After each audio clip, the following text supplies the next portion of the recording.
Now, the US military has killed 5 alleged drug smugglers in strikes against 2 vessels in the eastern Pacific Ocean. That's according to the US Defense Secretary Pete Hegseth. It is the latest expansion, then, of the Trump administration's use of the armed forces in a counter-narcotics campaign. Another vessel was attacked on Tuesday when 2 other men were killed.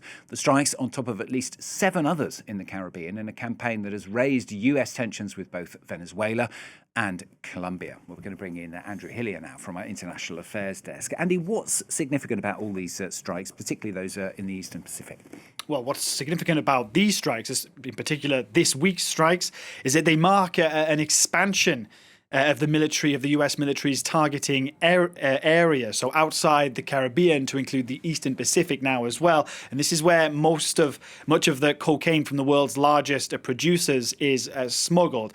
Drug seizures in the Caribbean, where most of the strikes the preceding strikes have taken place, only account for a relatively small percentage of the total. But more importantly, Stuart, is that legal experts say that these strikes are illegal under maritime law, and the US has not actually provided any evidence that these speedboats, are indeed carrying drugs. And what's also very significant, which we're going to talk about too, is the fact that the US has deployed thousands of troops in the Caribbean, about 90 kilometers off the coast of Venezuela, along with dozens of aircrafts and ships as part of this operation, allegedly to conduct strikes against these boats carrying drugs. But most analysts say that given the military build-up in the region, there are surely other guiding principles behind that. And of course, you also have to bear in mind that Venezuela only plays a minor role in trafficking drugs that reach the US. Yeah, how unusual then is a US military build-up on the coast of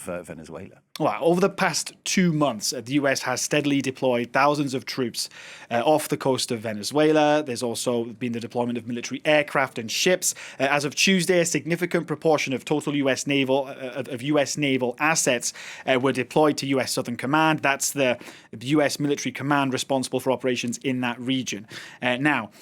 There's also been the reopening of a military base in Puerto Rico, a base that had been closed for decades. And as we've mentioned, of course, there have been those strikes on these speedboats allegedly carrying drug traffickers. Another significant twist here, Stuart, however, is also the deployment of so-called night stalkers to the region. Now, night stalkers, what are they? It's an elite helicopter unit created in 1981 that has taken part in some of the US military's most dangerous missions. They include, for example, battling the Islamic State group, battling Somali war hordes, and ferrying Navy SEALs into Pakistan to kill Osama bin Laden in 2011. And they too have now been spotted 90 kilometers off the coast of Venezuela. Washington says this military campaign is part of the counter-drug trafficking campaign. However, there are reports that Donald Trump is now looking at options to strike targets inside Venezuela itself as a strategy to weaken the Maduro regime. Yeah, some analysts really looking at all those facts and figures behind you there, Andy, and saying that regime change is the real target, if you like, in Venezuela. How much truth could there be in that? Well, for the time being, most analysts agree that the military presence, as we mentioned, is, for a start, far too big to be concerned only with hitting speedboats. So let's just look at 3 possible outcomes here. A possible outcome of this buildup. Well, number 1, the US puts so much pressure on Venezuela that it convinces military bosses inside the country to topple the Maduro regime. Number 2, as you just mentioned there, a major US military operation decapitates the regime and leads the way to a kind of transition.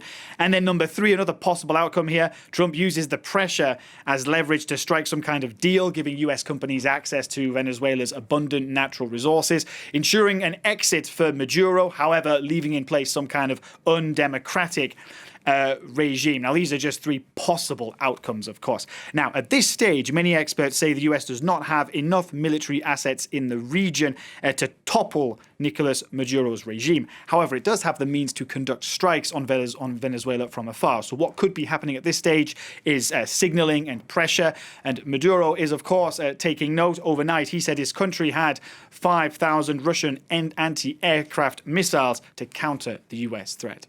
Andy, thanks very much. Andrew Hilliar from our International Affairs Desk there on France 24.